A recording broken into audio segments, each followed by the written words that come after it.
And if you have no experience with working, or if you are not even 10th pass or 12th pass, how will you get a job? How will you manage the family? Right? So studies are very, very important. So the balance that we need to maintain is give equal importance to your studies as well as your spiritual association with devotees. Like I remember very early in our life, we were very young when we joined Krishna consciousness. Krishna mataji, me, we were all in our 20s, early 20s, just like all of you. So she used to come to my college. Like I came straight from college to the temple the first time I came, and after that 2 days I didn't go only back to college, not to my hostel. I stayed in the temple only because Maharaj invited me to some like a private program. So from that Sunday program I went for that private program and then to somebody's house, and then I stayed back in the temple, and next day also there was another program. I went again to that personal program where Maharaj invited. So I was not going to college only, back. So Vishaka Mataji says that actually we all became friends. So she said that actually we were told by Maharaj, like she has come now, she's become so engrossed in Krishna consciousness, she needs to go back to college. So she's saying that she came with me to take me back to college, that you have to study also, you have to go back to college. So that's the funny story, that you become so engrossed in Krishna consciousness that you start neglecting your studies and your exams. And but balance is really very, very important, because the impact of it can affect your whole life. And Maharaj, I told him, please give me any kind of work. I'm ready to do any service in the temple. Jhadu, pocha, anything. But don't ask me to study. And I was in my final year of dentistry. Do you know that? Such an important degree that is. Like I was going to be a doctor just in 1 year. If I would have given up my studies at that time, But Maharaj said, if you are ready to do jhadu, you are ready to do all the menial work in the temple for me, then I want you to study for me. So he gave me that instruction that for me you have to study. And he told me, don't worry, I will never ask you your results. I am not interested in your results. I want you to study, put in your best effort, give the exam and leave the rest to Krishna. And today in this, I can understand that if I'm going to America and preaching and, reaching out to the really top levels is because of my degree, because I'm a doctor.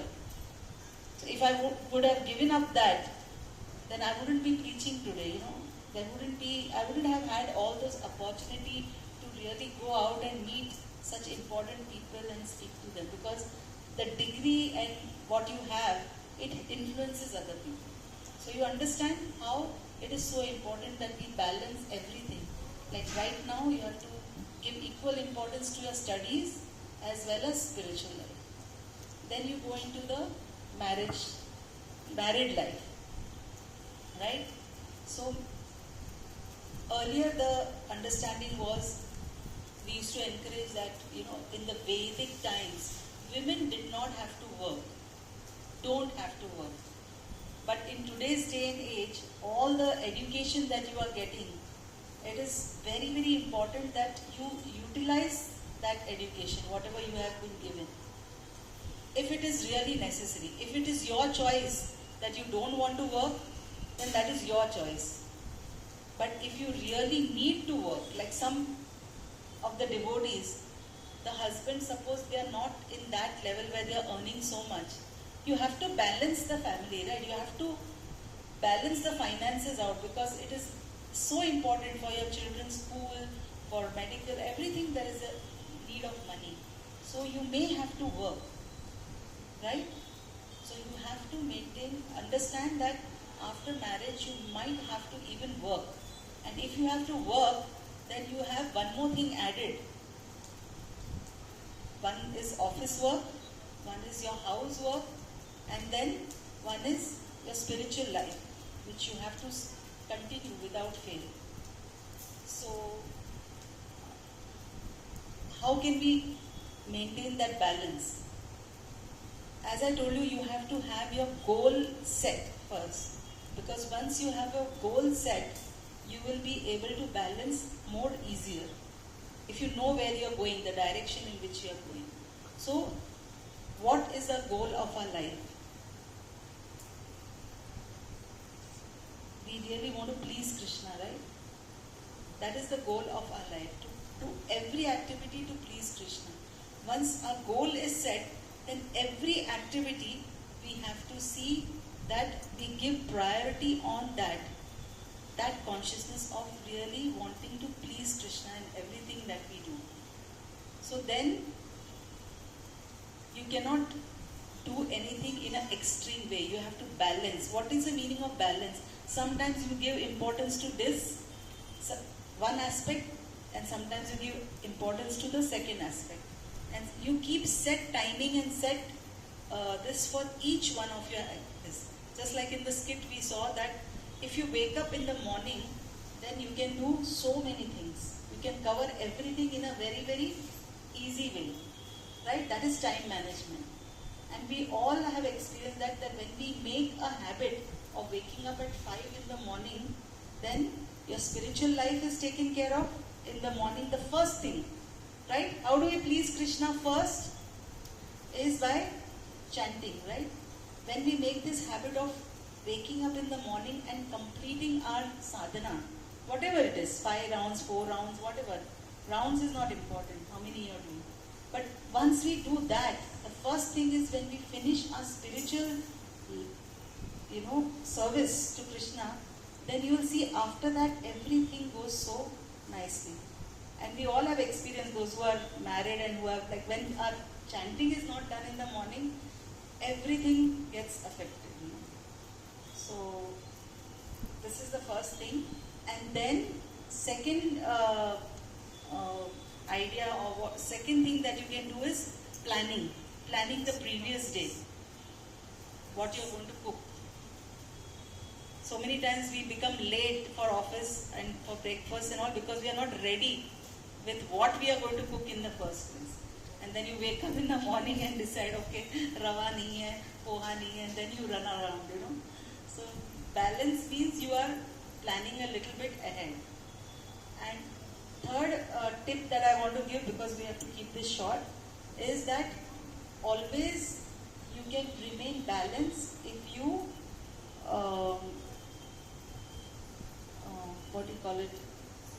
delegate your work. Take help from other people. Everything if you do yourself, then it will become too much to do.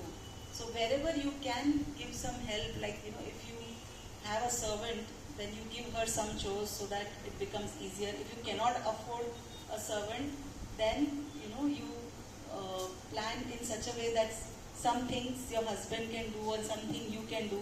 If you ask nicely, everyone will do. So you have to try to divide the work also. Everything, sometimes with women what happens, we don't maintain the balance and we do everything ourselves. And then that chick behavior we saw, na? We are not able to, we take more than what we can chew. If you don't balance means you have to learn what is your capacity and do only that much. Sometimes you have family to take care of, you have office work to take care of, and then in the temple somebody says, Mataji, will you do this service? You said, yes, I will do. You cannot say no in the temple. So you keep saying yes, and then you get overwhelmed either, and then none of your roles, none of your work is good. Right? I would say in that drama that the mother-in-law was sick. She could have said one day in the temple that, okay, I cannot come for whatever service she is going. It's okay to say no. Please remember that. It is always better to say no straight than saying yes just to show that you want to please senior Guru. And in the bargain, your balance is gone. Because if you would have stayed, if in that drama you stay back and take care of your mother-in-law, if she's sick and she's coughing and she needs someone to be there, I think, don't you think it is necessary that we stay back at that time in case she's really sick? Unless there is someone else to take care, then it's a different thing. Right? So this is what is balance, where you see according to situation, what is most priority at that time in your life. You have to use your intelligence, God-given intelligence. Then you will be able to maintain balance. Understood this point? What is needed? And accordingly you do that. And never hesitate to say no. That, sorry Mataji, I cannot do this. Because it's better to say no than to become imbalanced. Right? Emotionally and mentally, because this is my experience, I am sharing that in Krishna consciousness I have seen people who are totally fried out. So never do that mistake. Always maintain that balance. Okay? Hare Krishna. So there's this activity which we had thought of for balance. You know, the asana which Hiranyakashipu had. You have to close, yeah. You want to try that? Yes. Who wants to volunteer? Get up and stand there. But you have to close your eyes. We need only 2 volunteers, yeah.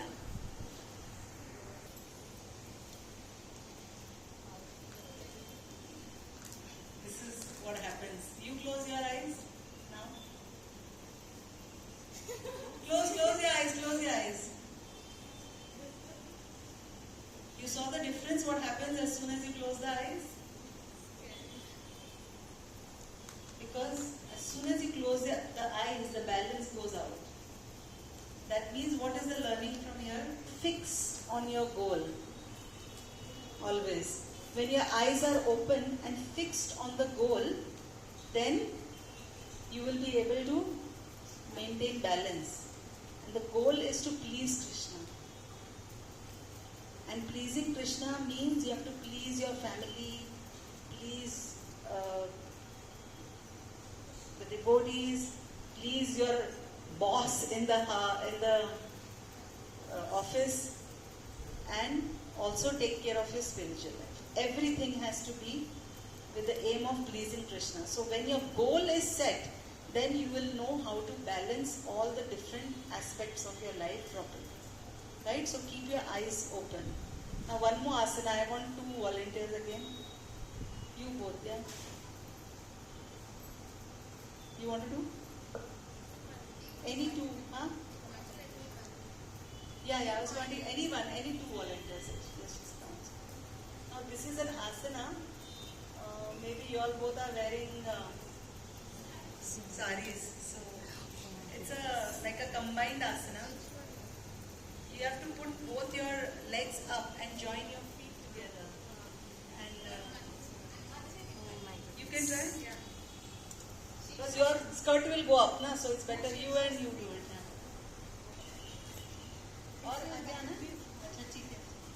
see, they are so easily managed to balance. Close your eyes also, you will be able to manage. You are able to manage easily, na? What learning we get from here? Take help of each other. Right? To maintain balance, you always have to take support of others also. Not take the whole burden on yourself. Then you will become mentally imbalanced. And last is emotional and mental balance. That is very, very necessary for girls and women, right? Because we are very emotional by nature. So we have to have a balance emotionally and mentally. So for that, personal care. Usually what happens after you get married and after you have children, first thing that we give up on is what? Personal care. Now you will not understand, because right now your whole focus is on personal care. One pimple comes, you are looking in the mirror, next few hours, every day you'll be worried about that pimple because you have that much time, right? But as your responsibilities increase, you tend to forget your own personal care. But remember this point: if you want to be emotionally and mentally balanced in your life, never give up on personal care. And personal care just does not mean how fair you are, what cosmetics you're putting on your face, what shampoo you're using. That's not what is personal care. Personal care means everything. Taking care of your body, seeing that your body is not overstressed. Then emotional care. How do you give yourself emotional care? By doing what you like to do the most. I also started dancing after I was age of 40. My children had already grown up. But that's something which I love to do. So that is my way of personal care. I gave importance to what I want to do. This is not selfishness. Remember one thing. We have been fed, all girls are fed in our heart, mind that if you just focus on yourself or think of your needs, means you are being selfish. It's not true. What you want to do, what you need for your own life is very, very important. Because only when you are happy, you can make others happy, right? Can you make others happy when you are so miserable and unhappy? No. Right? If the mother is unhappy, you think the children will be happy? Because they can see that the mother is unhappy. Right? So always remember one thing, that personal care, personal emotional care is very important. And how is the second way, any other way of emotionally caring for ourselves? Getting emotional care. How can you get emotional care? Any idea? Any other suggestion? Yeah, journaling is a very nice way to express your thoughts, express your needs, and understanding your emotions. You can write it down. Communicating with loved ones, your mother, your best friend, having a loving circle around you. So that gives you emotional balance and mental balance. So that is very, very important, because I have seen over the years, this is one more thing, that you may think that devotees have no problem at all, they are so blissful, but it is not true. Sometimes they can also be emotionally so stressed. Sometimes people have issues, right? Mental and emotional issues.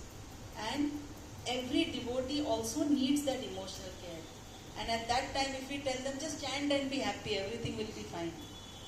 Without communicating also or listening to their problem, you think they will be balanced then? That's not fair, right? Just telling them just chant and be happy. Or telling that, why are you grieving and behaving like Arjuna? We cannot give philosophy when somebody is really needing that emotional care, right? So you have to always maintain that balance, and then we will see that our life will be wholesome. It will be completely balanced, and it will be very, very pleasing to Krishna. Thank you very much. Hare Krishna.